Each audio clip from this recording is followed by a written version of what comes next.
Welcome everybody to week 4, day 1, last week of summer school. The projects will be due on Friday, so there's not going to be too much daily work this week. I might do some math quizzes. Almost all of you guys got 100% on it, or close to 100% of the math quizzes. Might do just a couple of those. No real serious daily works this week.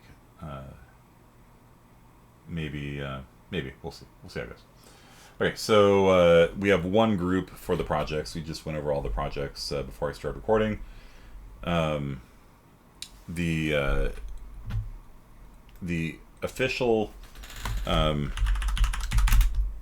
thing to coordinate between people on Unreal Engine 4 is Perforce. Students have in the past used Dropbox or something like that to share their work with each other, and it doesn't work very well. Everything kind of breaks, and so there is documentation on the Unreal Engine side on how to set up Perforce, and so you just basically go through this tutorial here. I'll post this onto the Discord here, and so if you want to work in a group, there you go, and it integrates really nicely with Unreal Engine. You can see there's a source control thing here, and you can pick files that you're going to modify, and when you've checked them out, other people can't use them, and so it's a pretty simple and straightforward process on that. It is a lot of steps, so just run through the tutorial. Perforce is a professional commercial product. However, it is free if you have less than 5 people in your group, so no reason not to. Helix Core is the name of the product, and you can host it on your own machine, which is what I'd recommend. But you would have to get your firewall set up properly. If not, DigitalOcean Perforce hosting. You can use DigitalOcean, which has like cloud-based servers, and you can run Perforce on one of their things. It does cost money. You might have to spend $10 or something on it. Although the YouTube videos watching on it said that DigitalOcean gives you like $100 of free cloud computing credits somehow. I don't know how. So if that's the case, that'd be a reasonable solution too. Okay, so that is that. How do you set up a firewall? Well, most people have firewalls already set up, right? So you connect to the internet through, if you're here in Fresno, through either Comcast or AT&T, and as of Wednesday, I will have both briefly. They're going to send a guy out to do an install of Comcast here. The coax port is behind my bookshelf back there, so I'm going to have to move all my role-playing games and things like that out of the way. And there's no coax coming out right now, but the drop that comes up out of the ground is like right on the other side of my wall here, so hopefully the guy will be able to pull some coax through. I've got the new router on the ground behind me, so hopefully the upload speeds should be better. It's cable modem, so the upload speed's not going to be great, but after having experienced much faster upload speeds off a cabin in the middle of nowhere in Big Bear, I'm willing to try cable modems out for a while and see if it is not better than AT&T. What about SSH tunneling? So SSH tunneling allows you to route connections through an SSH connection. So for example, if you have a DigitalOcean Ubuntu server set up on the interwebs, what you can do is you can connect to the server using SSH, so port 22, and then you can route all of your internet traffic through it, and then that server would be connecting to the web and things like that. So useful for concealing from AT&T that you're pirating The Mandalorian, for example, just random, hypothetical situation there. It's kind of like running your own VPN, I guess. But basically, if you're gonna be doing collaborative work, somebody's gonna need to go through that tutorial, and that's it explains everything and has all the configurations. And there's other tutorials out there that I can share with you if you can't get it to work. But basically, at the end of the day, what happens is that there's going to be a bunch of files, you know, like all of your you know, things, you know. And if I'm working on, let's say, this blueprint here, then I can check it out. So I'm the owner of it, and I make some changes and I save it, and then I can commit it back in and give up, relinquish control over it, and then somebody else can check it out and they can make modifications to it. Anybody can read it, but only one person can sort of be writing to it at a time. So that's how you coordinate. And the skill of setting up a source control system is very valuable. It's GitHub is the thing. And there is a way, I think, of getting this to work on Git, but it's not really the beta version. Yeah. So it's not really the blessed version. Perforce is the one that Epic themselves use. Subversion's free, so there's that. But basically, yeah, just follow the tutorial, and if you have any questions, ask me. It's multiple steps. I'm going to warn you, it's multiple steps to get it set up. It's not like a one-click thing. But yeah, it's not too bad. Like in my 50B class, the students were able to get it set up in there, and so you can ping Bazooki in if you want to ask him for help as well. Okay, so all right. So what are we going to talk about today? I've been promising animation for a while, so let's talk about animations. And so let's go over the basics first, and then I'll talk about why we can't really do animations very well with this person here, but we'll do a little bit. Okay, so all right, so we've got, who are you? You are SK Mannequin. Okay. So there's actually 3 components that go into animations, and were you placed into groups? No, not unless you want to be. If you want to work in a group with somebody, then work in a group, and I'll put you guys into groups. Okay. So there's 3 elements to animations. Before you get to the animations themselves. And so if you double click on any of these, it'll actually take you to kind of the same screen. Let me move my face out of the way. In the top right corner, and I'll do that on the recording too. Let's see if I can move it. It's locked. Let's see here. No. No. Yeah, okay, fine. That works.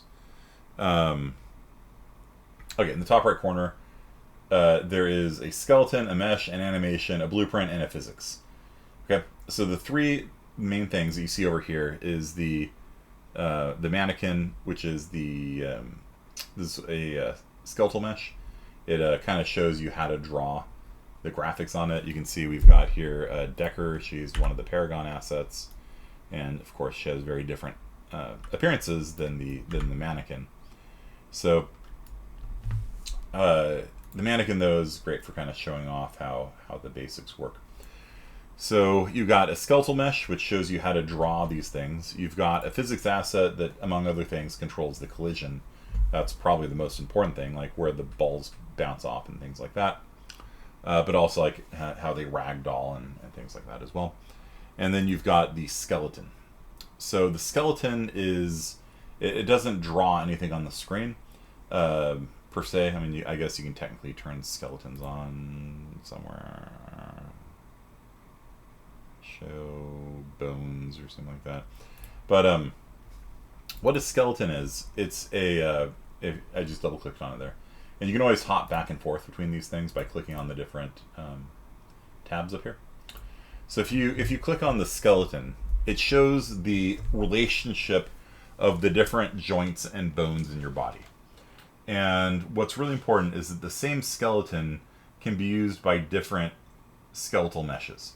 So as long as you have a human, it's probably going to have the same, or it can. You don't technically have to have them be exactly the same. But if you have a human, you can actually have different appearing humans that all share the same skeleton, because the skeleton is just how the bones and joints of your body connect to each other. For example, the shoulder, a child of the shoulder is the upper arm, and then that's attached to the elbow, and then that's attached to the lower arm, and that's attached to the wrist, and that's attached to the hand, attached to the fingers. So, and then you've got multiple joints on the fingers, right? You got the first joint and the second joint and the third joint, and they move in certain ways, like you can't move side to side, hopefully, unless something's gone tragically wrong for you. Your fingers don't don't move sideways, at least not very much. So the starting point of a skeleton is the root, and that's 0, 0, 0 in the coordinate system. And where the root is actually will change depending on who you're talking to. So you can't always rely on it to be there. Okay. It often is, but is not always. So let's see if I can show the bone names. So yeah, so you can see all the different bones that there are in the person. Let's see, all hierarchy. There you go. And so you can see the skeleton essentially. And like I said, you can have the same skeleton with different appearances. There's a male mannequin, there's a female mannequin, and then I don't know if Decker actually uses the same skeleton or not. I think she doesn't actually. But we could sync them up so that you could use the same animations for all of your people in the game. And so animations actually are associated with skeletons. What an animation is, it's a way of saying move this joint at this time. So if we double click on like this animation here, even though it's drawing a black and white mannequin, it actually doesn't matter that it's a black and white mannequin. All that matters is the animation is telling, all right, move your spine this much, move your shoulder this much at this point in time. If I hit pause, I can go to different points in time. And basically, it'll have probably different keyframes or whatever. And it basically says at this point in time, the shoulder should be here, rotated this way. The shoulder should be here, rotated this way. The elbow should be here, rotated this way. And the real beauty of that is you can actually just swap out the meshes. And the skeleton's the same, the animation's the same, the physics body's the same. And so you can just have a bunch of people in your world that all use the same animations, and they look different. So... okay, so the skeleton is kind of the starting point for understanding animation, and the root's the starting point of the skeleton. Now, your pelvis is oftentimes where these are called rigs. Sometimes the pelvis is considered the root, the starting point of the human skeleton. It just depends on which animator you're talking to. And so, anyway, you can think of your tailbone, right? That's sort of your the starting point for the human skeleton. And then attached to the lower spine is a mid spine and an upper spine. And the reason why there's multiple joints here is because the human spine is flexible. It's not perfectly flexible, but if you rotate it forwards and backwards, you can see like some Exorcist level stuff here. You can see the rest of the body goes along. And so this is a really important point. If you move your lower back, like if I lean my lower back forwards and backwards, the whole upper torso comes along for the ride. And so in the lingo, the technical term for this is all those other bones and joints are the children of the lower back. So the mid spine is a child of the lower spine, and then the upper spine is a child of the lower spine. And we got the neck here. And so I could crank the neck forward this way, and then if I crank the lower back, or that's mid back, sorry, you see how the head is still twisted forwards, but the lower back doesn't move. You see that? So the mid back is a child of the lower back. So if I move the mid back, the lower back doesn't move. You see that? It's unchanging. But all the kids of the mid back come along for the ride. So Let's see here. Character bones. I don't need the name. Oops, missed.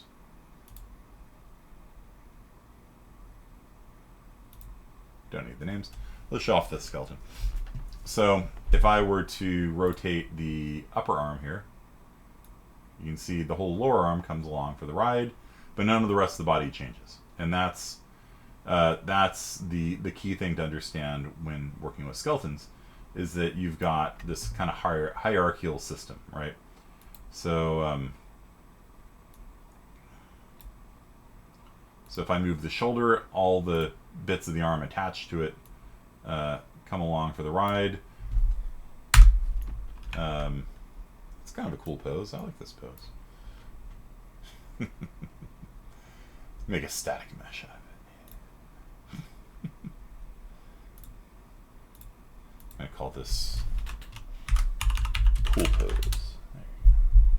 There you go. All right. Yeah. So the skeleton again is just the relationship of all the joints. That's all it is. It's a hierarchy of, like, the upper arm is a child of the clavicle. The clavicle is a child of the upper spine, so on and so forth. Okay. You guys understand this? What do you mean? What do you mean? I don't know. When Workout does that model due to have flexible spines. So yeah, it's you know, if you wanted, you can add like multiple joints for the spine. And in fact, like when you're like modeling a cat or something like that, a lot of times if you want the cat to be able to arch their back like that, then you're going to actually have a lot of different bones for the vertebrae you have to animate. And so you can't use like this human skeleton on a cat skeletal mesh. Like it won't line up right, you know. It's got a tail, the bones in the back are all different, the arms and the legs are all legs, you know, that kind of stuff. Okay, so one neat thing about this is that you can add sockets to the... actually, I wonder what would happen if I saved this right now.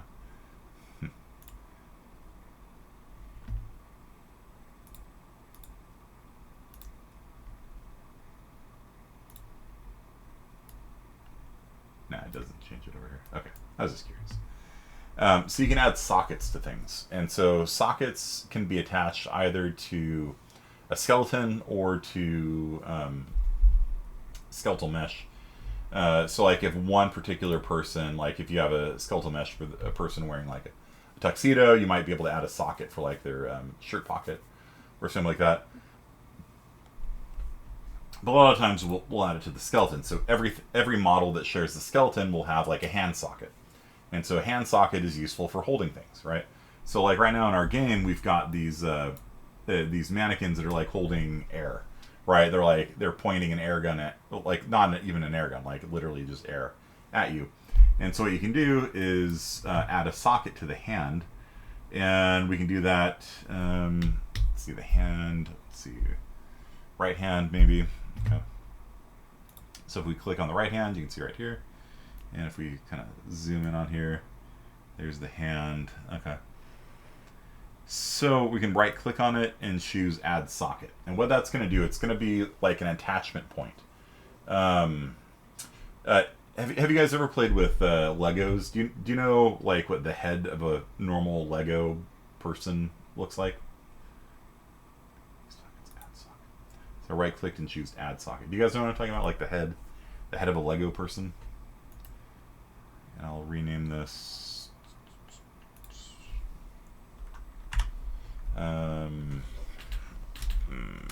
gun slot or something like that. No, nobody's on Discord right now. Do you guys know what I'm talking about? Like with a Lego person, like they got the thing right on their head.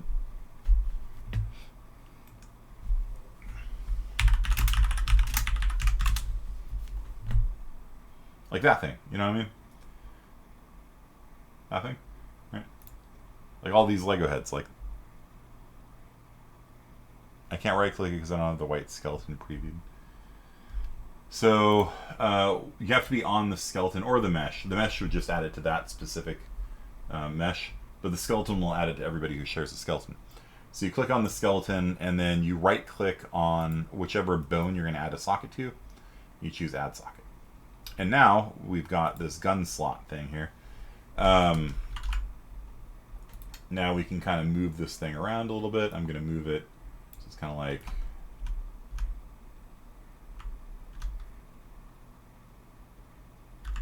kind of on the palm a little bit.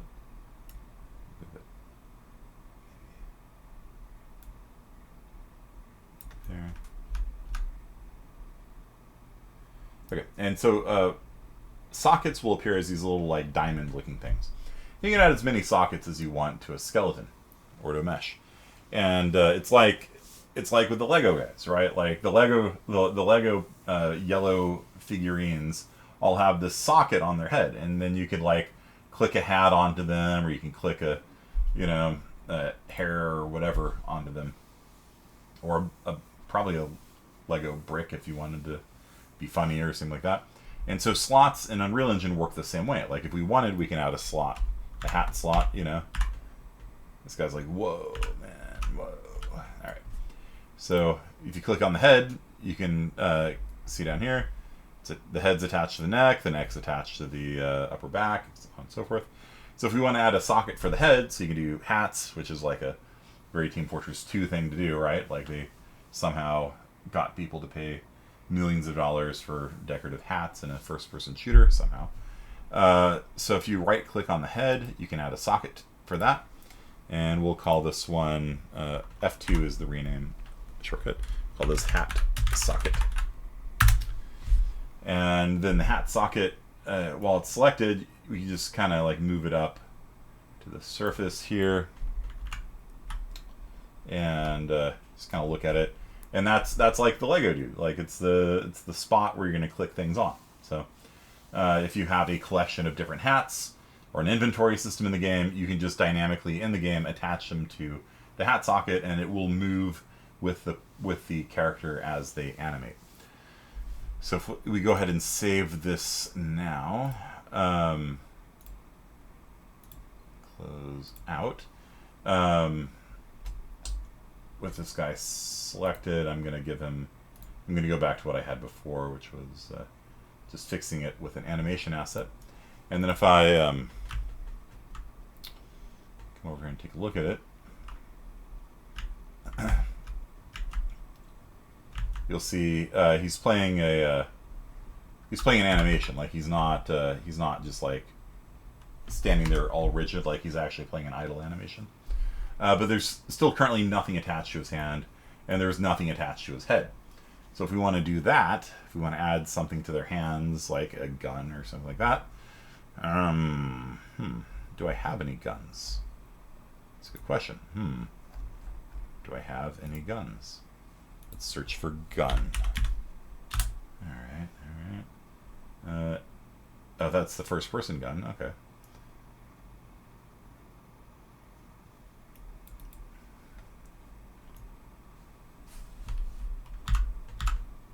I mean, I guess that works. We could use that gun. Kind of surprised there's not, like, any other guns. Like, what the hell does she have? What is that thing?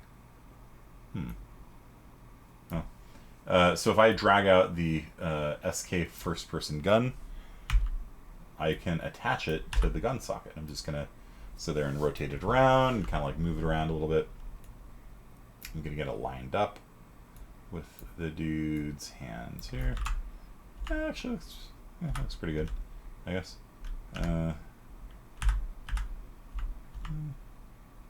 Good enough.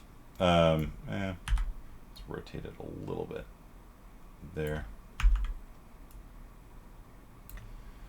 That's good enough. And then the key thing is you need to make animation blueprint on the thing. Okay.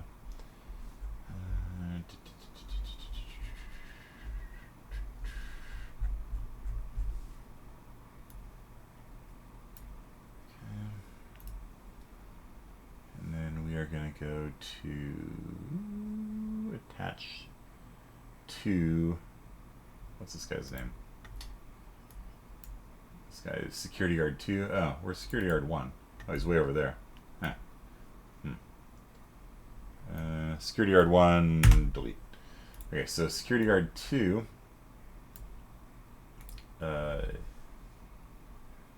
Security guard 2. Let's just rename to be security guard. Alright. So you're the only survivor yet. Okay, so let's come over here, and with the gun selected, we're going to right click, choose attach to, and we're going to choose to attach it to the security guard. And then when you would choose to attach it to the security guard, you can pick a socket. So I can attach it to the hat socket, I can attach it to the gun socket, or I can just stick it onto any of the bones. You might be like, well, why do you need to make a socket if you could just attach it to a bone? Well, you saw that when I made the socket, I could actually adjust where the socket is in relation to the bone. So the bone itself was the wrist, and so I moved the socket up and then onto the hand. And so the person's hand is the place where the gun will be held. And so I'm going to go ahead and pick gun slot here. Then when I hit play, you will see that as it animates, you see how the gun is moving with the person's hand. And if we were to change his animation to something more dramatic, animation to flip. Really? What happened to our animations here? Oh, is this the gun? Yeah. Okay. Let's go back to you. So this guy's set to jog right now. Let's set it to aim space iron sights. So you can see as the guy is looking around, the gun comes with him. Do you guys all see that? It's like wherever the hand moves, the gun comes with it. And that's going to look a little weird if he does like a T-pose or something like that, because he's just going to have a gun glued to one hand, right? If he just T-poses, you know, the gun's just going to be like swinging wildly around. But you know, as long as the animations are pretty good, like look at that, like the guns attached to the mannequin, it's looking pretty good. What do you guys think? You guys think you can do that? So skeletal meshes are like they're a little annoying to work with. They're not too bad though. There's just, you know, like when you add like a cube to the world like that, that's it. Like it's pretty straightforward. Skeletal meshes have a skeleton which controls like how the bones connect. They got a skeletal mesh which says, how do I draw this arm? How do I draw this arm? How do I draw the head? So every bone is going to have a where did you go?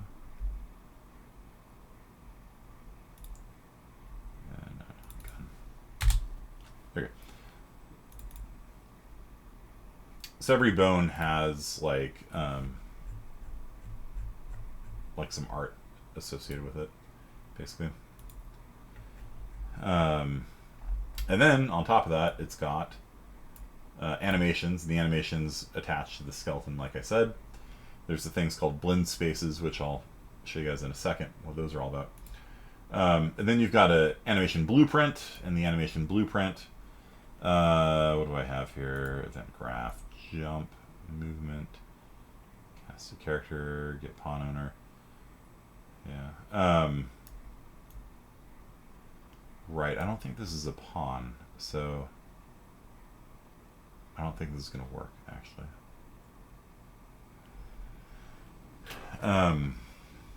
But an animation blueprint controls which animation you should play, right? The running one, the strafing one, the crouching one, that kind of stuff. If you're jumping in the air, then it has different jumping animations, things like that. And there's a lot of different animations that we have in our animation starter pack, and it sort of picks between them. It's like, am I jumping? Am I landing? You know, and it kind of picks something like that using a anim graph here. So so basically for your mannequin, it's going to idle, and then when it starts moving, it'll start jogging. Except I don't think it will, because we didn't set it up as a as a pawn. So I think that's why it just stays there and doesn't do anything. So it just plays the idle animation the whole time, or whatever. We can try setting it. So what was this? Anim blueprint. Okay. So asking mannequin. Security guard. Use animation asset. No, we're going to use a blueprint, and we're going to pick the thing that we just had open there. Is it this one here? TPP. Let's see if that works. And so an animation blueprint is pretty cool stuff. It if this guy was moving, maybe we can have him move towards us.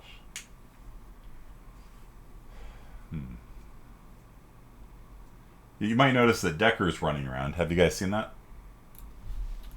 Now her animation isn't set properly either. She's kind of set up to be a. See how she's sliding here? I would need to go into her animation blueprint and figure out why she's not actually animating properly. But basically, once every 5 seconds, I have her set to follow the player, and some of the time she will just pick a random spot and just move to that. So some of the time she's going to pick a random spot within, I think it's set to 10 meters, something like that, and she'll slide on her feet over that. And then half the time she will come to the player, like this. So she is navigating. This is not just necessarily a straight line. Like if she tries navigating to me, you'll see she'll actually go around obstacles like that. So you see that? Like it's actually going around blocking terrain and stuff like that. So there's a system in Unreal called a nav mesh, and a nav mesh sort of computes which areas are reachable from which areas. Like, so if the AI was trying to get to me and I was like up on the mountain right here, it'd be like, okay, that cliff there's too steep. So if I were to show the nav mesh, you'll see that the steep areas are not accessible. So if I wanted the AI to come up to me here, it could only take the contiguous regions of green up to get to me. So maybe there is actually like a little path like right there to get up to me. But like on the really steep areas like that, the AI can't go up the steep areas. So if you were like over here on this area here, and the AI was over on that cliff over there, and it tried to nav to you, it would walk along the lake there, and then come along over there, and nope, still can't get up this way. So it would kind of have to like walk around the mountain and then come up the backside to get to me. And that's how naving works. You have to pre-compute a nav mesh, which is like I said, it's just a pre-computed list of what things can access what things. And if I run away,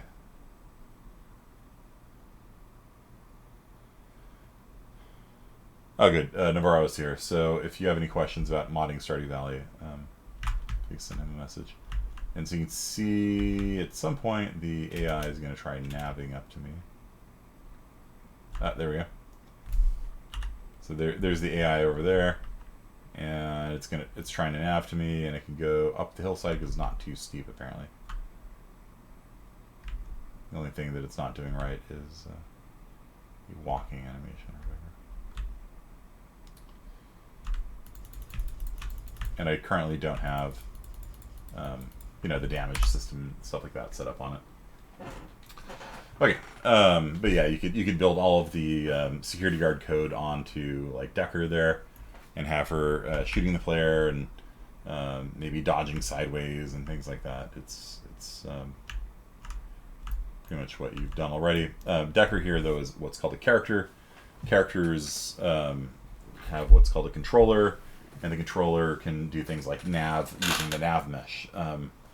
This mannequin here is neither a pawn nor a character, so you have to kind of do the movement manually on it.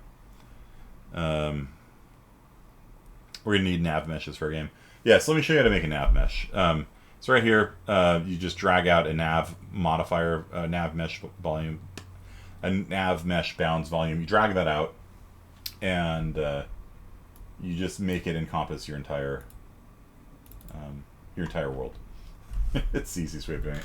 If you only want some areas to be nappable, then you have the invisible box just surrounding those areas. Nav mesh bounds volume, there it is. So if you hit P, then it shows the nav mesh on the world. Zoom in a little more here. Yeah. So if you hit P, it'll show the nav mesh. If the nav mesh will only cover the areas covered by the box, like for example, right here you can see where the edge of the box is. So the AI will not be able to find a path on the little tail of land over here. Okay. Or over here. So the AI is basically going to just be able to walk up to like here. Okay. And yeah. So so how does that work? Okay. So yeah, you basically drag out a nav mesh bounds volume, and then I would just have it enclose your entire world. It's fine. The only reason to make it smaller is if like there's areas where you just don't want it to walk into, I guess. And there's probably some CPU cost, but it actually creates the nav mesh pretty quickly. Okay, so what's going on? How do you make something use the nav mesh? And remember, this guy, because he's not a character, he can't do it. But Decker here, what I did for Decker, I think I mentioned this before, but I'll just remind you guys. There's a whole bunch of Paragon art assets, which are free. It's like if you want to add this Assassin's Creed looking fellow to your game, there we go. You basically purchase it for free, and you can see he's got different skins and things like that. You click Add to Project. And these things are gargantuan. Like my frame rate like dipped after adding in Decker to the world. But basically, after you add her, or the Assassin's Creed dude, whatever, like you'll have a folder appear in your project.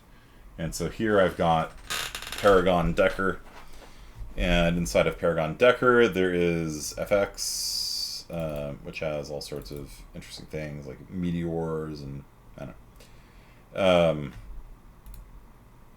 But what I'm interested in is character, heroes, Decker, and then right here we have Decker player character, and so that's actually it's actually set up for you to play as Decker. If you were to double click on this, you'll see it actually reads in from the gamepad, it reads in from the mouse, it reads the jump. Now, because she's not set as the player character, none of those things work. If you just drop her in the world without setting her as the active player, then she'll just be in the world, and you could hit jump, and remember, only one thing can eat an event, and currently that thing is the main player character. So it's safe to just drag her out like that, and then she'll appear in the world. You might have some shaders compile. In fact, you will have some shaders compile, and you will have probably a frame rate dip, but it's okay. So she should have her animation blueprint set to be this thing right here. APBP. No, is it not? Oh, that's maybe... Did I make a new one? I might have made a new one. NMBP. Decker AI NMBP, but this one's set to something else.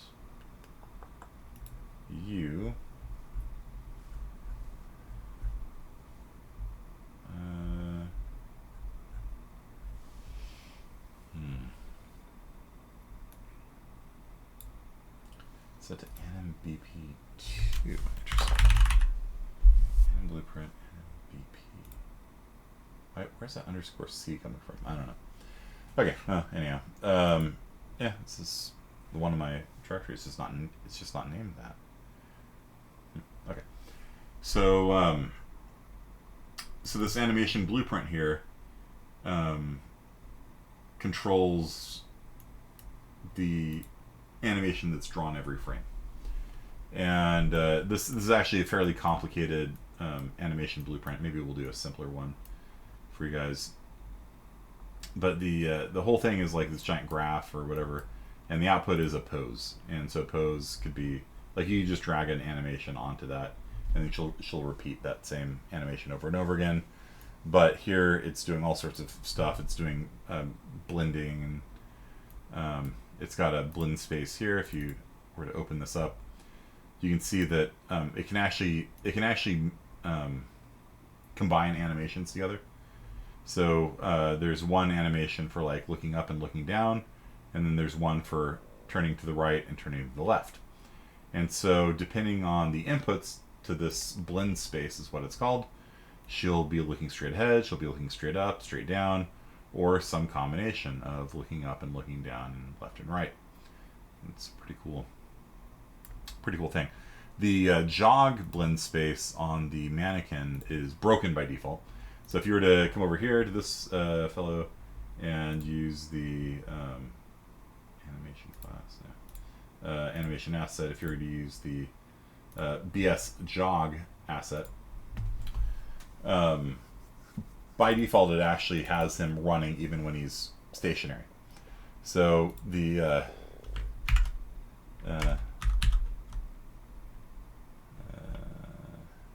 I've already cleaned it up, but basically even when it was stationary, it would be running at full speed. And so what I did was I fixed it. So the so what a blend space is, it's two or more different animations. So for example, here is one animation. This is called idle rifle hip. And so I've got a 2-axis blend space here. And so the north-south, the y-axis here is how fast the person's running. And the x-axis here is what direction they're kind of twisted. You know, so if they're like looking forward but running to the right, looking forward but running to the left, you know, that kind of stuff. And so what happens is you just drag out animations onto the blend space. So for example, if I were to drop prone death 2 here, then as you start running forward, he will die, I guess. And then if he runs faster, he starts running. And the reason why I would do that is because I put the prone death 2 animation right in the mid tier of speed. And so it'll mix the animations together. This is idle, this one's running, and so it'll combine the running and the dying animation. If you look at that, the dude is now dying in a rather hilarious fashion. He's jogging himself to death, I guess. So you can just drag animations out from over here onto the spots on the blend space, and Unreal, as you run faster, if I delete this, it'll look a little bit better. When you're stopped, he's just kind of idling like that. But as he walks faster, you'll see his feet start moving faster and faster and faster, like that. Okay. So the way it came by default was that it was running at 0 speed, and so I deleted all of the nodes on the bottom here and put in the one where he's not running at all. So if his speed is 0, he just will come to a stop. It looks a lot better. Okay. So if you were to use the Paragon art assets, it has blend spaces already set up for all sorts of interesting things, and mostly you just need to kind of edit what's there and make it your own. So to that end, I duplicated the Decker asset here, and I duplicated their animation blueprint, and basically started working on it about 10 minutes before class started. You can see it's pretty good. Other than the fact that Decker doesn't like move her feet at all, she just slides everywhere. Like, it's pretty good. Like so she picks a random spot within 10 meters and we'll run over to it, and then flip a coin and then move to another random spot and then flip a coin and come back to me and things like that. So this is, vaguely interesting AI behavior. It's better than just a security guard that just sits there and shoots at us. And we could drag out multiple copies of these, right? Like I could actually put out Deckers, sort of everywhere. And if I added the same shooting code for the security guard, then this would be, you see this, like they're all just like kind of random. Two of them are moving up to me. This one moved up to me. This one's both those guys are okay. So some of them were chasing me. Some of them were moving to random locations. Yeah.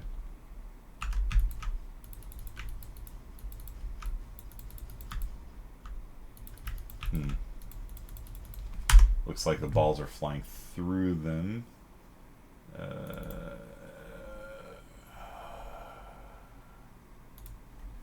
Which skeletal mesh.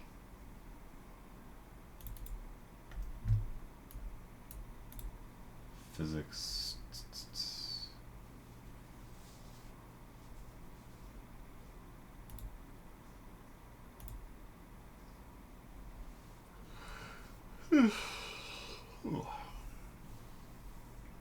Yeah, it's the physics body on the things that control collisions and things like that. So, anyhow, what I wanted to show you was actually how I got it to nav around. So, basically what I did was I deleted out all of the code related to reading jump key presses and joystick things and things like that. Just deleted all that out, and I put in this instead. And this is gonna use the nav mesh that's available. So again, step one for making a nav mesh, you drag out a nav mesh invisible box thing, nav mesh bounds volume, scale it up to encompass your entire world, and then basically wherever an AI is, it'll just use the nav mesh to figure out, can I walk over there? Yeah, okay, walk over there. So first thing I did was to make it only update once every 5 seconds.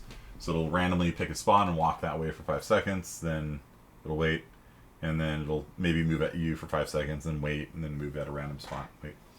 And so I did that with, you've seen this before, I made a variable, so I'm setting the last time that I moved, then every tick I'm just checking to see, hey, has it been, was it all update is 5 seconds, has it been 5 seconds since the last time I moved? If so, continue on. If not, nothing. And so every frame it'll be like, no. Oh wait, yeah, it's time to go in. So event tick branch. Okay, so this just says, has it been 5 seconds since the last time we thought? If yes, continue on, and then it's going to set the last time we thought. So then it flips a coin. So that's an easy way to flip a coin. Random float in range. There's obviously other ways of doing this. But I just said if the random float in range from 0 to 1 is bigger than 0.5, it's 50-50.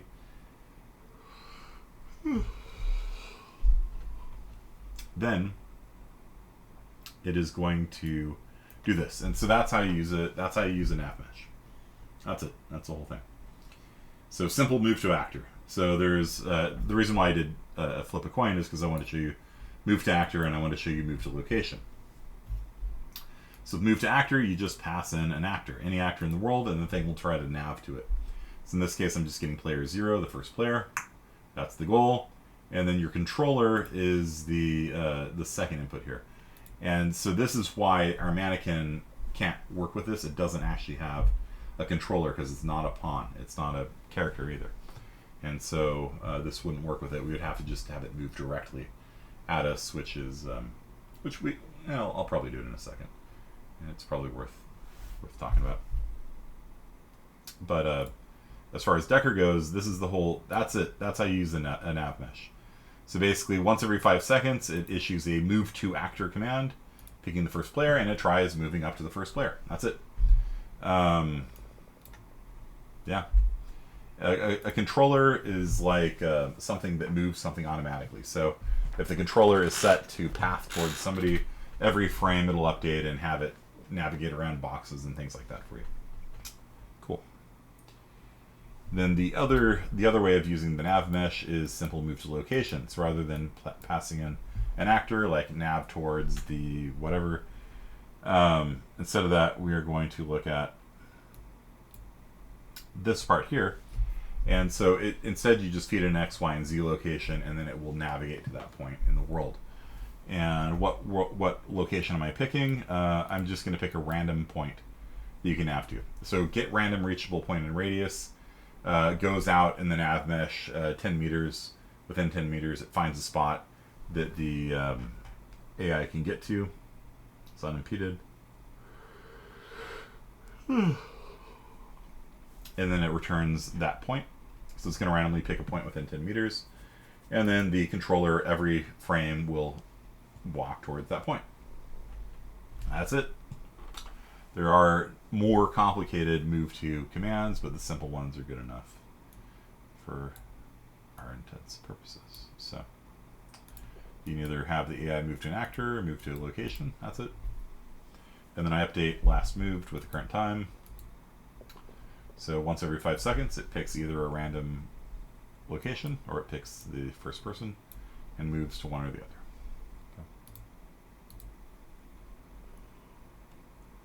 Okay. Oh. Okay. Any questions about that? And what's broken about it is the animation blueprint is not doing the runny, right? So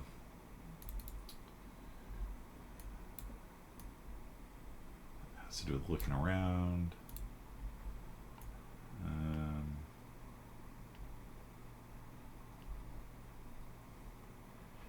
Will we need to have working animations for the game? No, but I mean, they're not really that bad. You can always just put on like one fixed looping animation or whatever. So like instead of Decker like doing that thing, I could just use an animation asset and pick the running or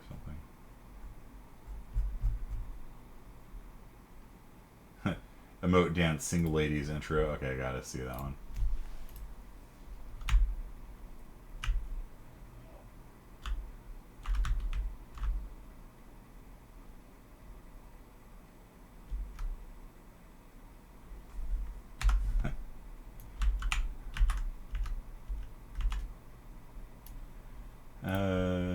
Let's see here.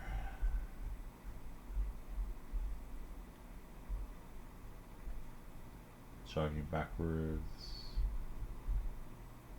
Jog direction. Maybe this one will work.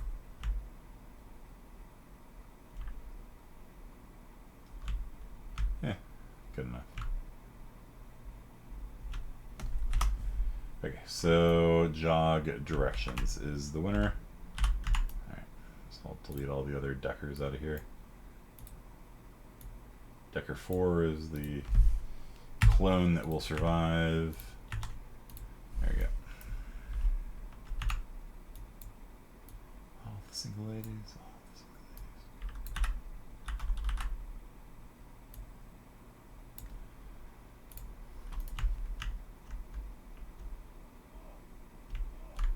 So you see she doesn't like exactly come to a stop. I mean, she stops moving, but she's still kind of running in place. But still, this looks better than when she was just sliding around on her feet the whole time. So I'll talk to some of my friends about it today and see if we can figure it out. Also, her collision isn't set properly.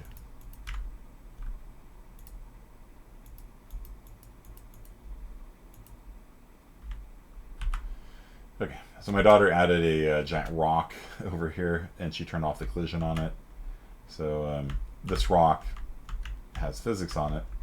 You can push the rock, I guess.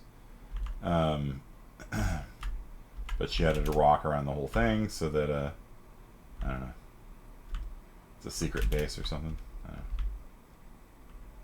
There you go. So, okay. So the only other thing I wanted to show was, and I kind of wanted to have the Decker bot and the security bot combined, but you know, it would just be a lot of like redundant work.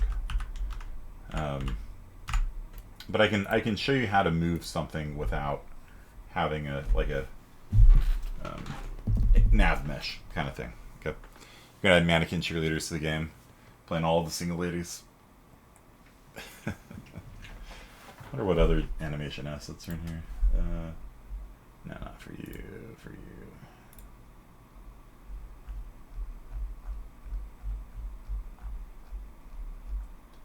Single ladies outro, single ladies loop, single ladies intro, emote centrifuge. Let's see what that is.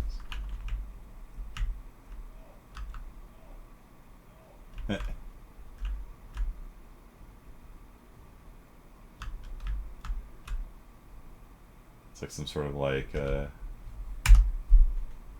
idle animation or something.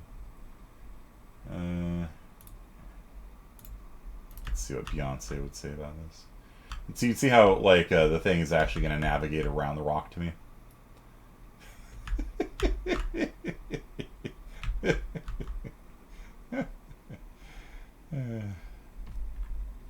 Alright, so, alright.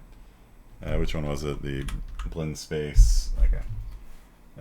Jog direction, leans, blend space. So I could have multiple copies of Decker in there, and all of them would navigate around on their own. And then I could add in this traceline system like that, where she's shooting. And I can make it so that when she shoots, she animates a shot, but you know, whatever. Okay, so let's talk about moving the mannequin. All right, so my camera speed's a little high here. Okay, so here we have you, and we're gonna edit you, edit blueprint editor. Okay, so the security guard, we want it so that if you can, that's a lot of stuff in here, huh? So if you can see the player, we're gonna want to move towards the player. Okay, so the player's in front of the guard. We're gonna say stop, halt, and then we want to move towards them. Right? We don't have to move any closer if we're actually shooting at them. That's good enough. But if we can kind of like see them, and they're out of range to shoot, we want to move towards them. Okay. So, bruh, what is the bruh for? So he'll yell stop, and then we're going to move the mannequin towards the person. And is this running like once every thing? Yeah. All right. So game time in seconds.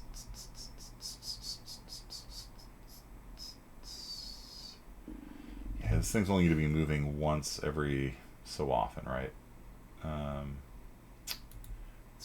It's thinking once per second. Okay. So let's see what we can do here. So we're gonna yell halt, and then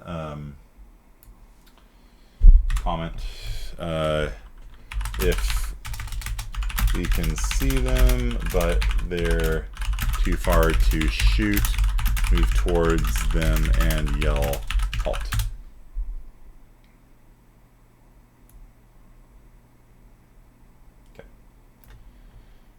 That's the plan. For this part, if we can see them and they're all in range, shoot them.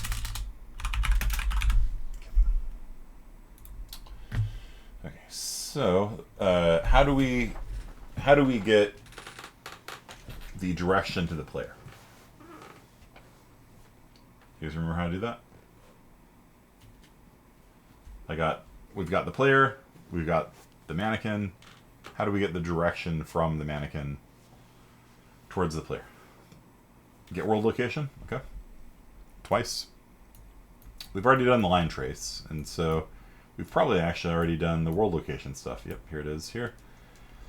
So the direction, in fact, we've already figured out the direction to the person. So what you do is you take the position of the player, subtract the position of the mannequin. If the player's at 10-0 and the mannequin's at 5-0, then 10 minus 5 is 5. In other words, 5 to the right is the player. Okay? and then we normalize it to just get a direction. Okay, 1, 0, east, you know. And so that there is the direction towards the player. So I'm just going to pull this over here, and I'm going to multiply it times speed. Do we have speed? Nope. Let's make a variable. And this variable shall be called speed. I am speed. All right, so you. And so compile, save. Nope, compile. Thank you. Compile, save. All right, so the default speed will be, I don't know, 2 meters per second or something like that. So what we're going to do is we're going to take the direction that the player is in, multiply it by the speed, and we're just going to set that to be our velocity. Set velocity, and set physics linear velocity, skeletal mesh, it's all physics, huh? I don't know if physics is actually going to work on this. Because this is a skeletal mesh, not a simple mesh. We might actually have to do the controller system, but let's find out. Let's see if that works. Maybe it'll work, maybe it won't.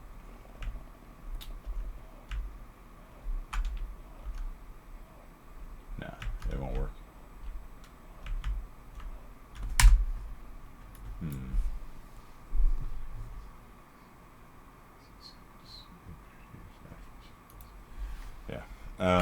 Yeah, because we're a skeletal mesh, not a box or something like that.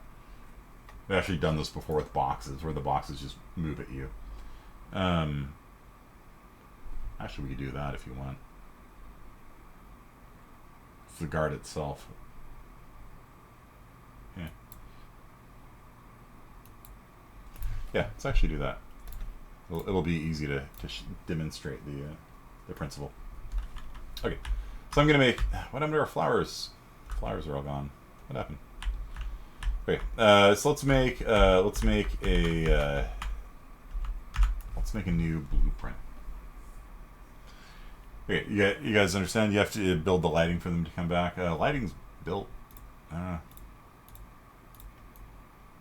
Just vanish. So what if I made some boxes that flew at the player and exploded if they hit him? Okay. So I'm going to make right click, choose make a new blueprint class, and this will be, now I can make it a character, right? Well, I'll show you how to do motion without, show you how to do a motion without using a controller, which is the right way of doing it. So I will call this a terminator box. And so the terminator box is going to get a box added to it. It's going to get a static mesh added to it. And the static mesh will be that of a 1 meter cube. And the 1 meter cube's material will be big wall energy. Why not? All right, so that will be that maybe. Let's see if there's anything else. Flowers.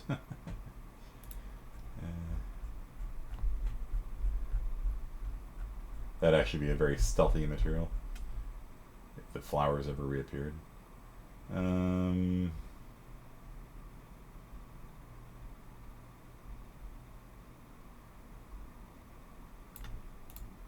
Basalt.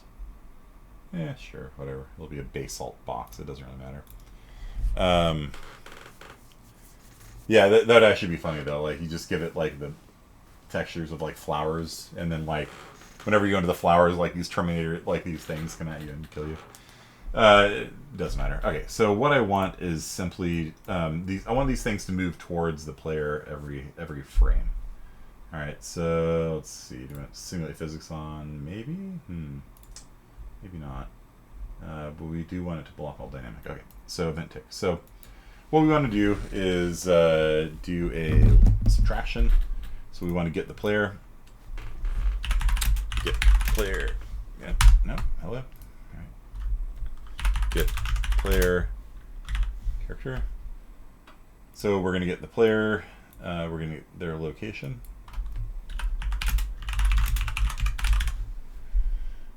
Sure, why not?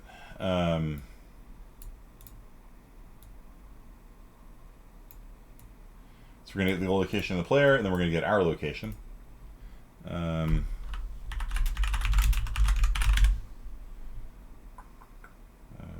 Sure, it doesn't matter.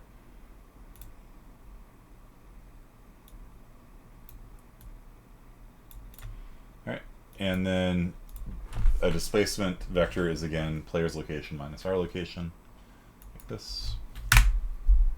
Vector minus vector. So if the player is at 12,0 and we're at 4,0, the displacement vector will be 8,0. That's how far away the person is. So we need to normalize this to get just the direction. And this will give us a vector pointing at the player with a vector length of 1. And so what we want to do is just every frame we want to move, we're going to have some sort of speed. And this is what we were doing earlier. Speed float. Compile, save. We'll set speed to be 200. And we will set, I wonder if set velocity will work.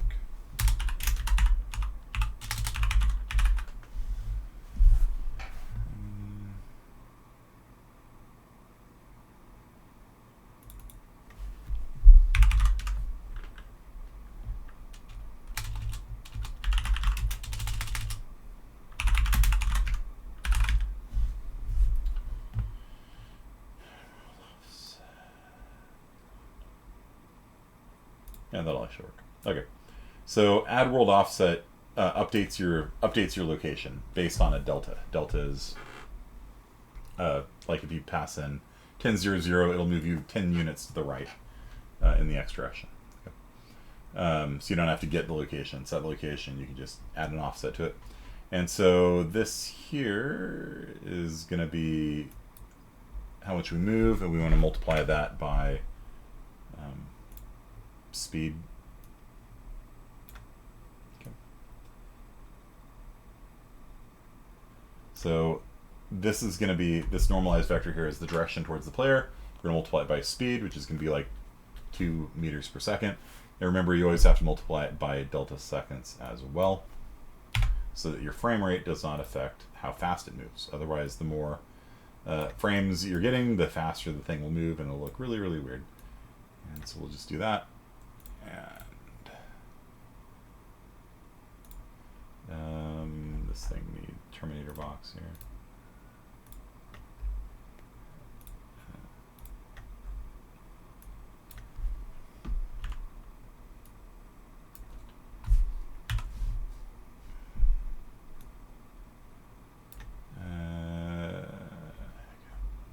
Remind you to generate a collision for it. Okay. All right, so terminator box here, collision. Interesting. Oh, let's just see if that works. There we go. So the thing, no matter which way I move, it will always be heading towards me.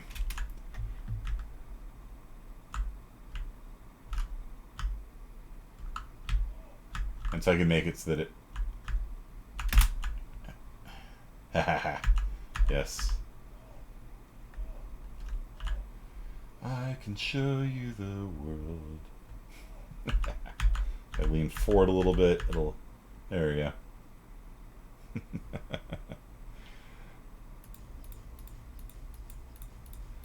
go. So the Terminator box is always just moving towards us. That's long and short of it. And then we can make it so that when it touches us and inflicts damage, when it gets touched by something like a ball, it blows up. And then we could, yeah, actually, maybe this would actually work with the. This might actually work with the. Let's try that with the mannequin thing over here. Blueprint. Center location times speed.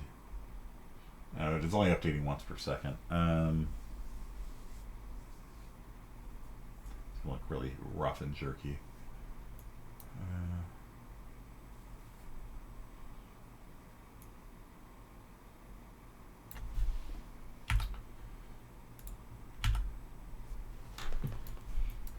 There's a lot of better ways of doing this, but whatever. I'm just going to come in here and just add world offset.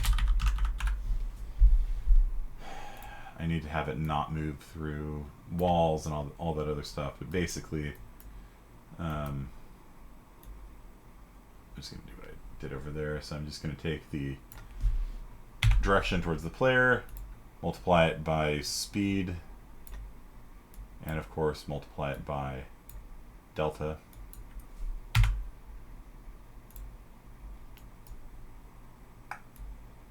That. And now this person's, the mannequin is going to move through walls, I think, but let's check that out. Yeah, you see that? Because I'm updating his position directly. Oh,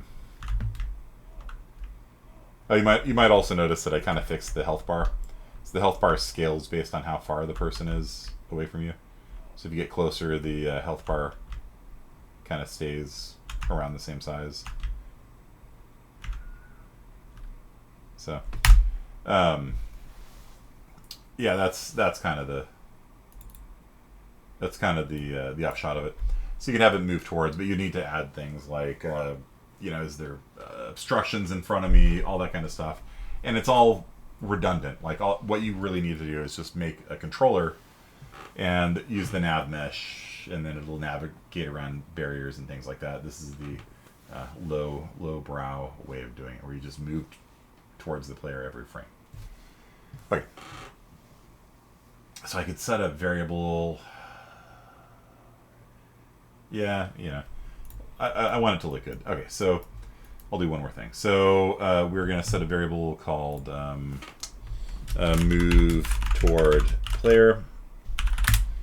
I want to do this right. I don't want it moving through rocks and stuff. Move towards player is false by default. And so I only want it to move towards the player if move towards the player is set to be true. So let's pull the path back over here. Do a branch.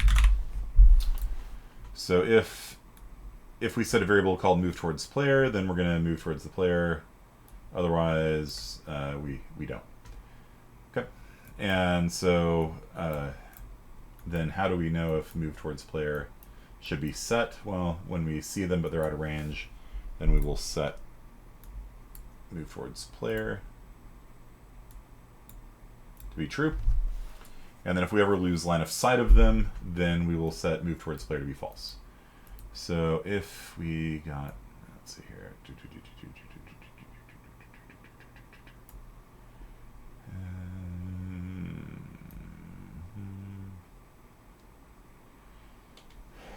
they are more than 30 meters away, we don't even do the trace line. Let's see if trace line hit the player. If it doesn't hit the player, then we will set move towards player to be false.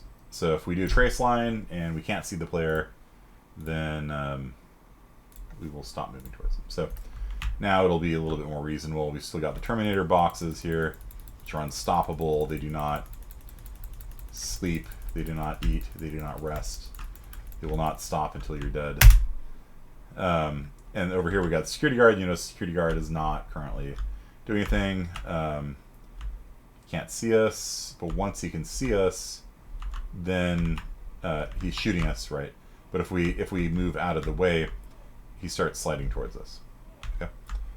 So again, the correct way of doing this is to do a nav mesh and all the other stuff, but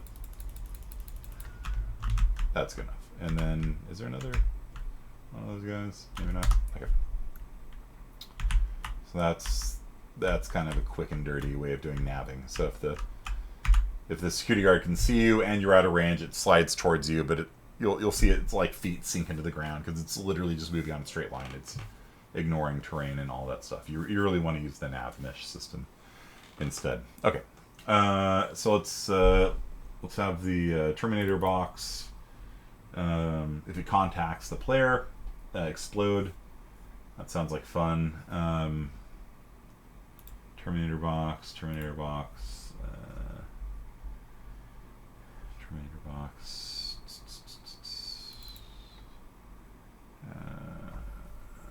Rendering collision, generate overlap events. Let's see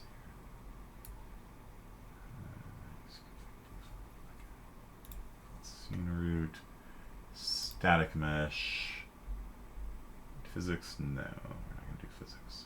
What happened if we put on physics? Just kind of curious. This might be a little weird. We're kind of overriding the position every frame. Let's see if it... Did it fall through the world? Yeah. So if you turn physics on, it doesn't work. Okay, so let's turn that off. Collision, here we go. Okay, so simulation generates hit events. Good. So when the Terminator box contacts something solid, it'll generate a hit event, and it's going to be set to block all dynamic. Okay. Oh, yeah, okay. Yeah.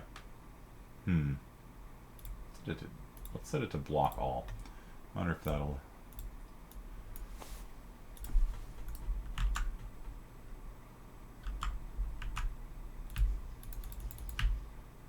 Okay. See if it's going to come through here. Yeah, it goes through it because we're directly setting its position everywhere. All right, so what we want is event on hit. On event hit. That means that we ran into something, right? So let's just start off by printing a string and just see if we have this thing configured properly, because there's always a good chance it's not. Compile, save, run. So hit. Okay. See if it generates one. It ignores all those things. Hit. Hit. Okay, good. It's working properly.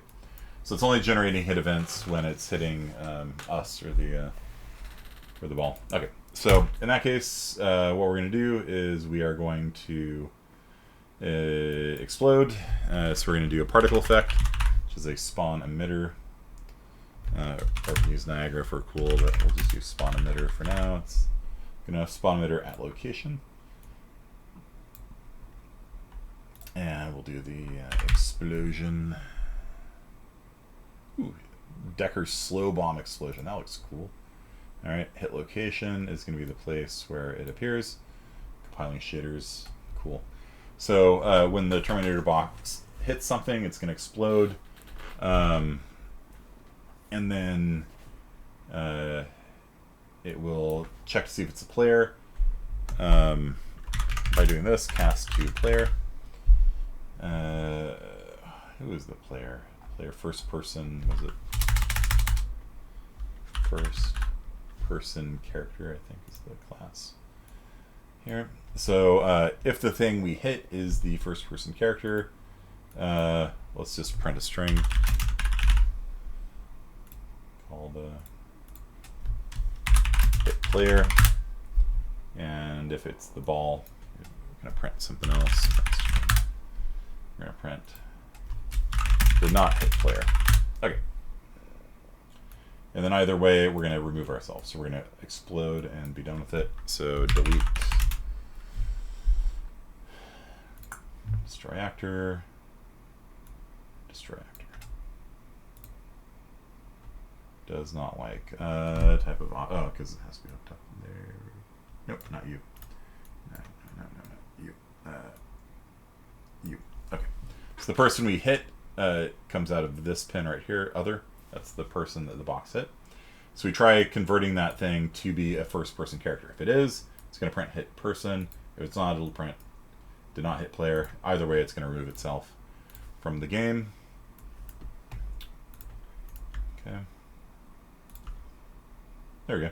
Oh, cool. Cool little effect. All right. And then if it hits us,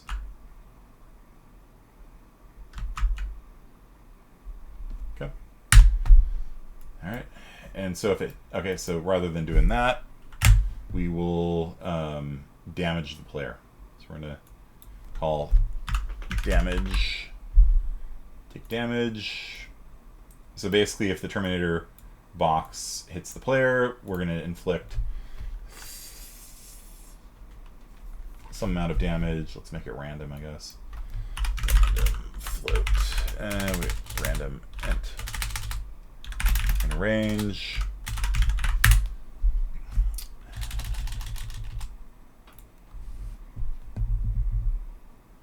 There we go. And it will cast it to a float for us. And so we'll do between, I don't know, 10 and 30 damage. And if we shoot it, then it will just remove itself. Okay, so here we come. If it runs into us, it doesn't generate the event. Interesting. Huh. It was just doing it before that, wasn't it? Why does this not count? What is it hitting? Let's add a print string here. Oh, no, it's not. It's not calling event hit at all now. Wasn't it doing that before? Wasn't it calling hit if I didn't move?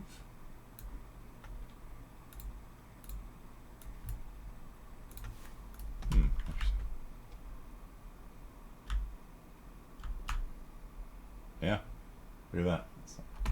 It's pushing me.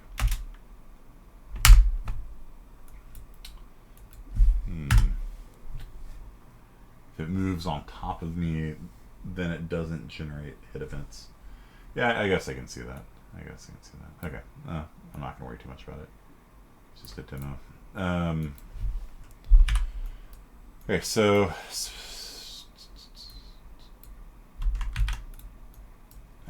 yeah, so we're gonna do damage to the person. Okay. Okay. And then okay. Maybe we can have random spawn points. What do you guys think?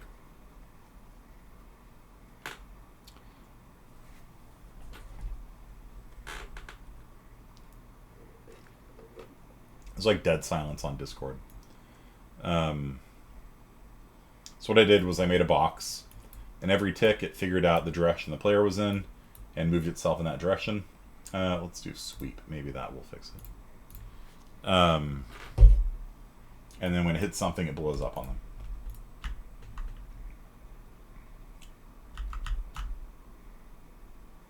Nope. Huh.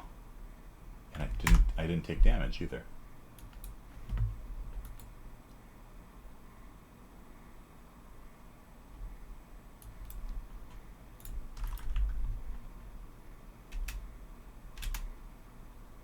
There we go. Okay. Do you guys understand what's happening here? Like, we got a box. It's moving towards the players, and then when it hits the players, it blows up and damages them. But you can shoot it. Okay. Yeah. Let's do spawn points then, and then that'll be it for this lecture. Basically. To recap, animations. You've got a skeleton, which is a hierarchy of bones. You've got a skeletal mesh that says how to draw those things, like we look into Decker AI. Alright, over here. That is a skeletal mesh. And skeletal mesh basically has a texture on each of these different bone parts, and then you can jump up and down in the hierarchy. You can go and look at the skeleton on her. You can see her skeleton's not the same. She's got a back plate, different sockets, things like that. She's got a ponytail that'll animate, stuff like that. The animations are tied to a skeleton. Animations just basically say, move this socket this much at this speed at this time, and there's a bunch of different animations that come with the Paragon assets.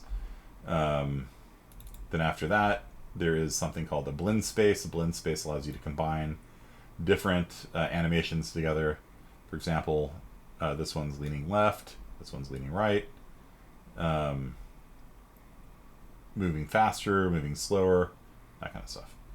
So, and then all of that is controlled by something called a blueprint, animation blueprint. An animation blueprint, let's go up to the top level. Graph.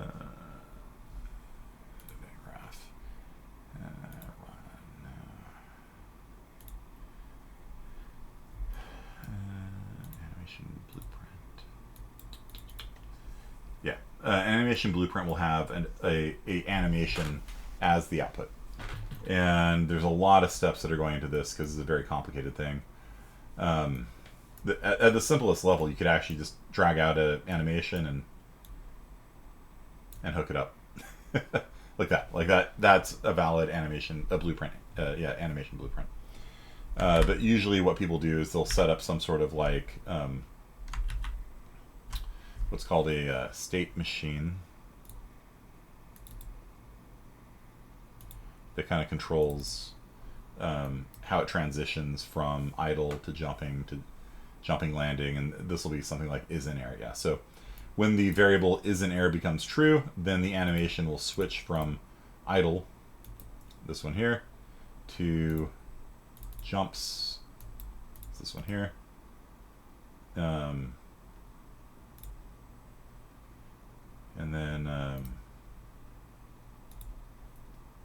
then when she lands, which will be on it not is in air, then it plays the jump land animation. And then once the animation finishes, jump land idle jogs.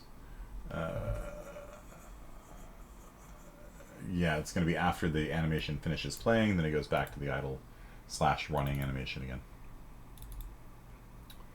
So, an animation blueprint controls all that stuff. You make them as complicated or as simple as you want, but that's kind of the notion. If you don't want to get into all that stuff, you can just build your own animation this way, every frame, updating your position. There you go. Okay, so any questions about animations, or it's a big topic, but that's kind of the that's kind of like the high level view of all of it. You can add sockets to skeletons and then attach things to them. So you can have monsters walk around, pick up items, and get hats and things like that too, if you want. Any questions about all that? It's a pretty big topic, but that's kind of the summary of the whole thing.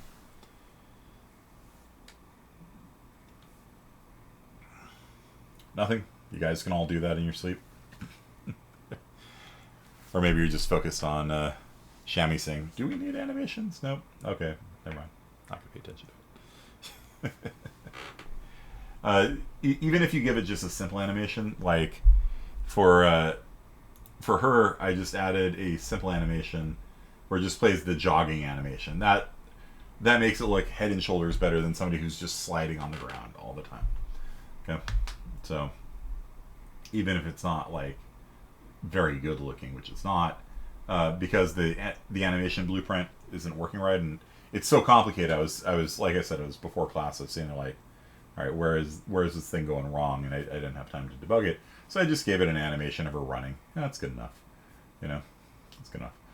So and then for this fellow here, he will now she has a blueprint that causes her to use the nav mesh system, because she is a character. So characters can use nav mesh. Okay, that's, if I had been thinking a little better, I would have made the security guard a character from the start, and then the security guard would be able to nav mesh around. As it is, we sort of fake it by just having it move straight at the player. So this is how we nav mesh. Let me go ahead and screenshot this for y'all. There we go. Zoom in. So this is, and I'll This is inside of the blueprint for Decker. And so basically every tick, it checks to see if it's been 5 seconds. If it has, then it will flip a coin, and it will either do the move to actor for the first player, or move to location for the random spot and radius. And you'll see her navigating around quite handily, and she can do that because she has a controller. She's a character. So the mannequin, we're just cheating it by just having it move at you.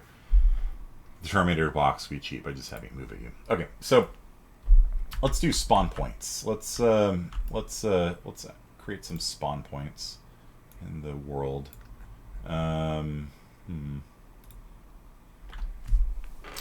Does that interest you guys? Just have it create random Terminator boxes around the world.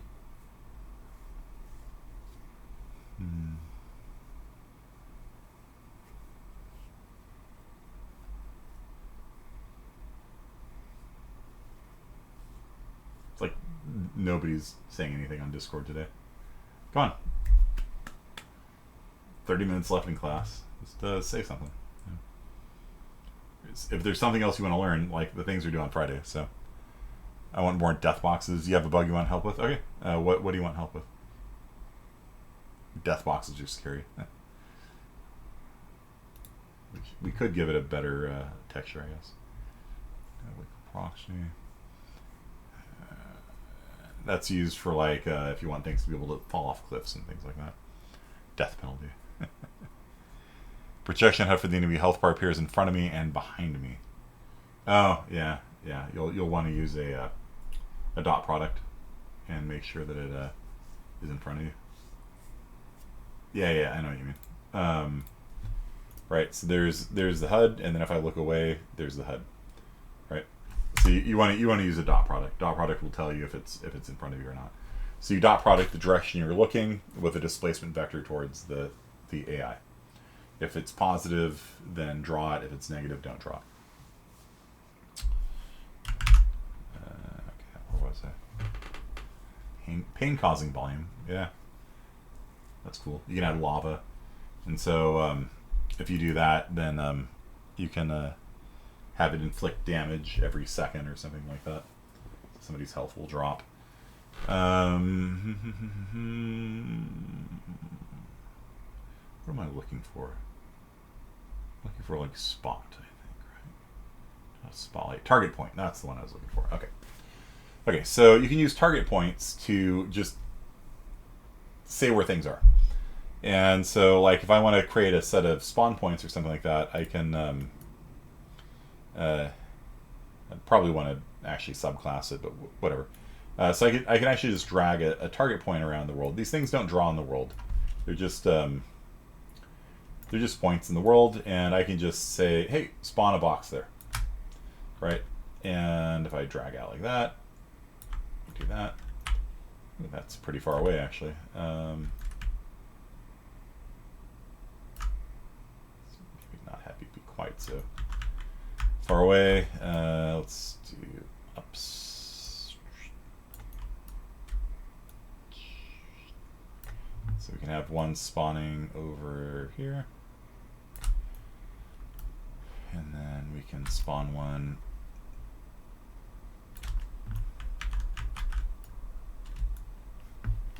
on top of this mountain over here.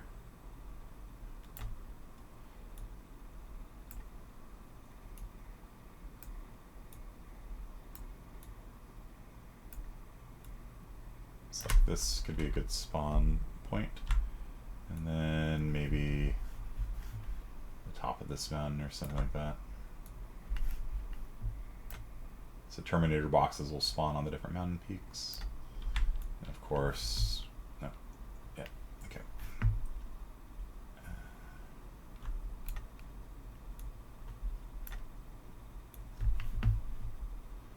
Of course, Stonehenge.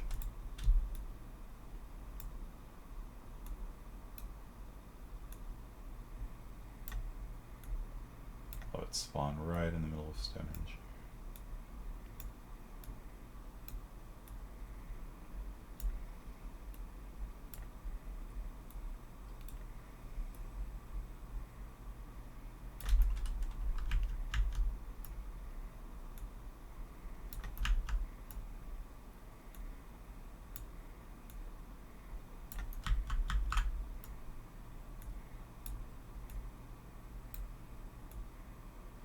And let's have one come out of the lake. So have one kind of over there. Okay, so we got these like, was it 1, 2, 3, 4, 5 spawn points? Okay, so the world blueprint is something we haven't looked at yet, so it's kind of one of the reasons why I want to talk about it. Cool pose. Do I really share whatever? Okay, so world settings. It's actually probably pretty useful. Game mode. Let's go to that. And up the full blueprint editor. And do event tick. I just want to see if this will work.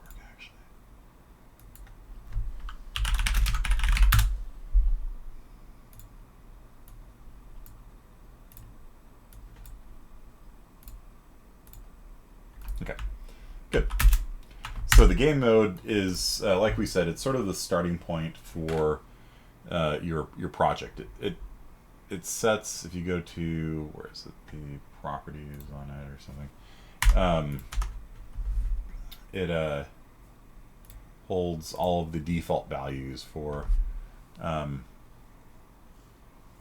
your world, like what the default HUD is, all that kind of stuff. And it is, and the reason why that's the beginning is because it's set under like your project settings, under like game mode or something like that, default game mode, yeah. And so in your project settings, the default game mode is set to be your game mode there. And yeah, and so that can be used as like your world blueprint if you want. World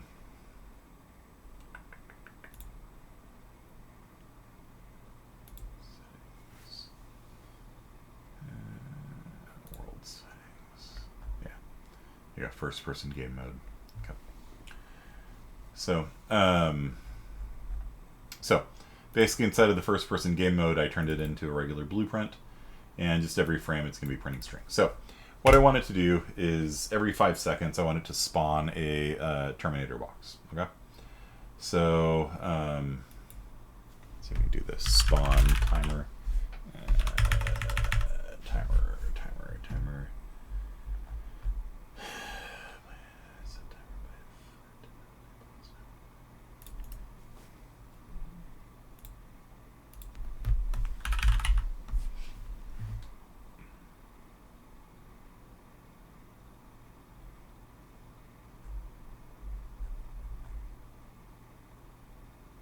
Yeah, we'll just do it. We'll do it the old-fashioned way. Okay, so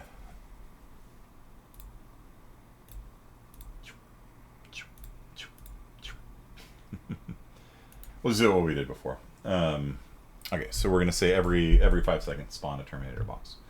So branch, if last box created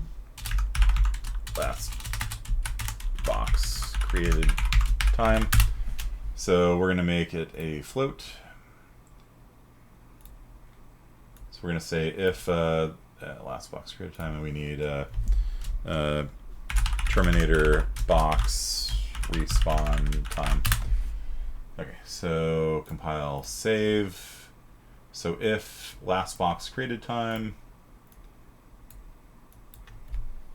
plus terminator box respawn time, if that is greater than, sorry, if the current time is greater than it,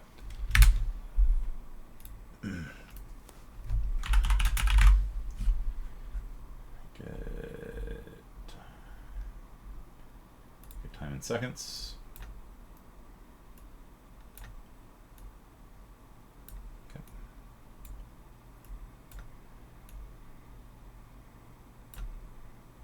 So if it's time to spawn a new box, then we will spawn a new box, and then we will set the last box created time to be the current time. So once every 5 seconds, this code will run. And what are we going to do when it runs? Well, what we want to do is we want to find every target point in the world, and we're going to pick one at random. So get target, let's see, get all, what is it? Actors of class. So we're going to get all actors of class target point. So what we're going to do is we're going to find all the spawn points in the world, like this, and we're going to pick one at random. So we're going to get the size of this, number of items in array, yeah, okay, length. So we're going to get that, and we are going to pick, we're going to pick a random element of it. So we are going to get, let's see if I drag out of here, it might be a little easier. Get a copy, and I'm going to random int in range.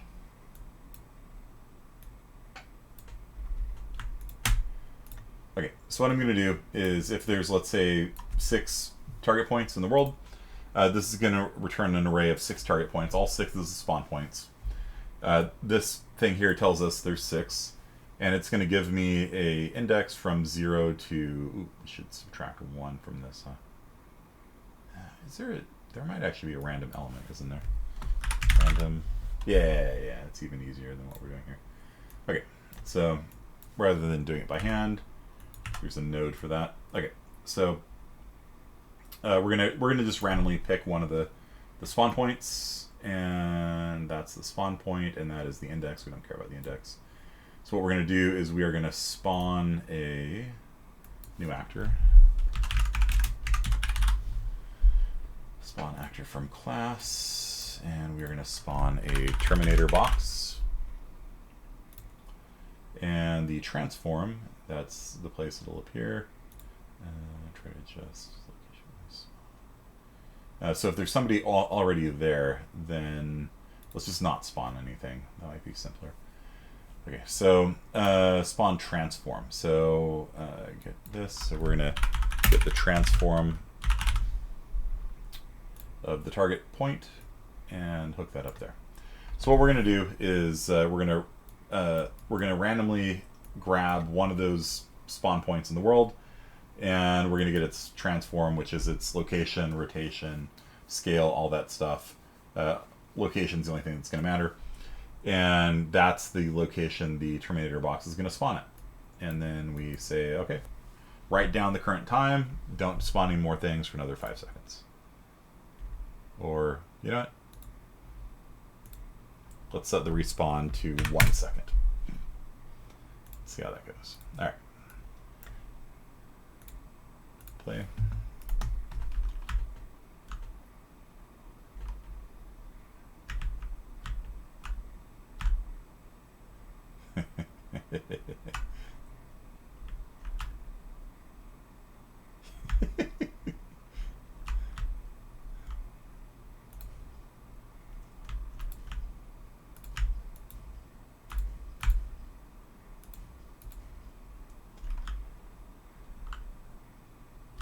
You can see a whole line of boxes, you know, flying at us from over the lake. It's already a better video game than Colonial Marine.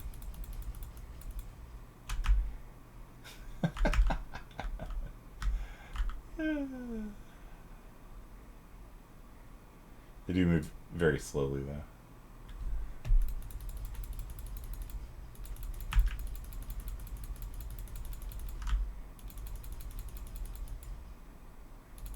Ah, they're getting me.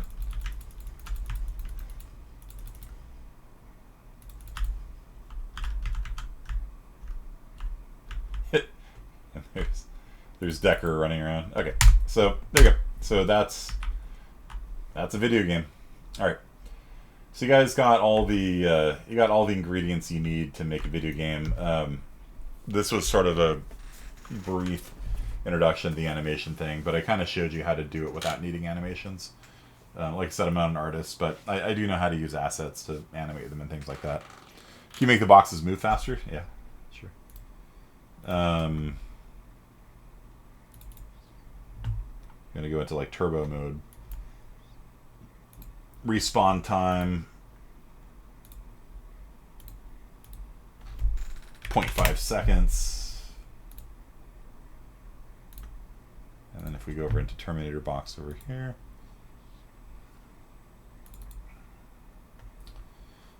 our speed is currently set to 200. We can set it to 500.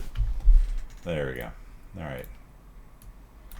We just need some way of winning, right? Kill a certain number of Terminator boxes, and you win the game, I guess. Yep.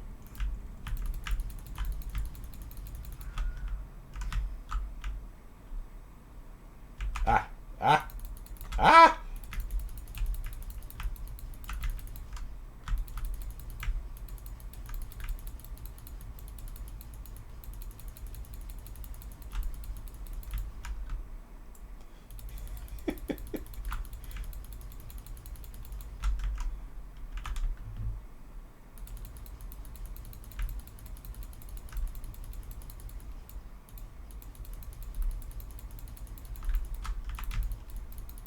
No! Alright. And that's game. Alright. So there we go. It's very exciting now. Okay. Should publish this cube game. Attack the Flying Cubes. Yeah, I mean, you know, you use cubes when you don't have any animations, you know. Alright. Yeah, so the steps for doing spawning was I just took target points, dropped them all over the map, and then in the blueprint I said find all objects of class type target point. Now if you want to have spawn points for different types of creatures and things like that, then you can filter in different ways. Like you can give the target points different names, or you can make your own blueprint that's just a spawn point, and all you do is you just find the location of the spawn point and have at it. There's a lot of different ways of doing the same thing. But yeah, there you go. So it's a pretty exciting game now. My daughter will probably be excited when she plays it. She was working on it this morning before going off to do science. Yeah. Okay. So that's a lot for today, but yeah. Don't worry about any daily work for today. I want you guys just to work on your projects. So just spend this afternoon working on projects with your groups, or if you're by yourself, or if you want to work in a group, now's the time to figure it out, because you got to do a mod, you got to do an Unreal project by Friday. So, I mean, if you want, we can have you do a Terminator box or something. But I do actually want you guys to actually actively work on your projects, and you know, maybe your daily work will be what you did tonight. How about that? Yeah. Okay. Yeah. So the daily work will be, tell me what you worked on today. And I don't want to see nothing, because, you know, technically you have an hour of lab time right now. So can today include what we did over the weekend? Sure. Absolutely. Just screenshot what you did. Okay. So that is it for today, guys. In IS50B, we're going to be talking about, we're going to get to the point where we're actually going to be drawing triangles on the screen, like actually little simple game rendering engine in text that, well, sort of text that'll be drawing and shading and coloring stuff in 3D. So if you're into coding, might be fun for you to hang out, but I'd recommend just working. Okay, that's it, and I will see you guys tomorrow. Have fun.